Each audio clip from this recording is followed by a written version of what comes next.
இது அன்றைய காலகட்டத்தில் விளையாண்ட இன்று மறக்கப்பட்ட ஒரு முக்கியமான விளையாட்டு.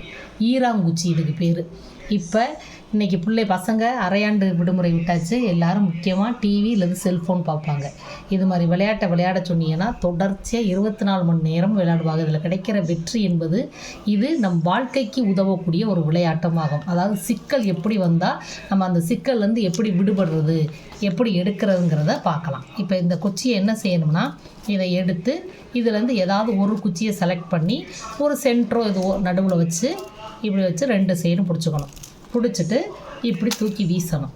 வீசினதுக்கப்புறம் ஏதாவது ஒரு குச்சியை நம்ம எடுக்கலாம். அப்படி எடுக்கிற அப்போ அந்த குச்சி சினுங்கக்கூடாது. இப்படி ஆடிச்சுன்னா அவுட்டு. சினுங்காமல் இப்போ நான் 1 எடுத்துட்டேன்னா 1 பாயிண்ட்டு.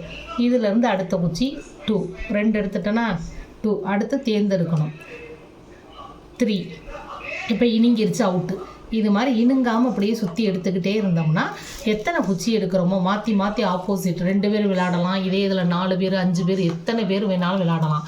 இது வாழ்க்கைக்கு முக்கியமாக, அதுவும் இன்றைக்கு இருக்க காலகட்டத்தில் டிவியையும் செல்ஃபோனையும் மட்டுமே நம்பி மூளையை மழுங்கி இருக்கிற நம்ம குழந்தைகளுக்கு இது மாதிரி விளையாட்டை சொல்லி கொடுத்தோம்னா கண்டிப்பாக வாழ்க்கையில் ஏற்படக்கூடிய சிக்கல்களை அவங்க ஈஸியாக அதிலிருந்து வெளியில் வர்றதுக்கு இந்த விளையாட்டு உதவும். இதை நாம் இன்றையிலிருந்து நம் குழந்தைகளை இதை விளையாடச் சொல்லி பழகுவோமா நண்பர்களே?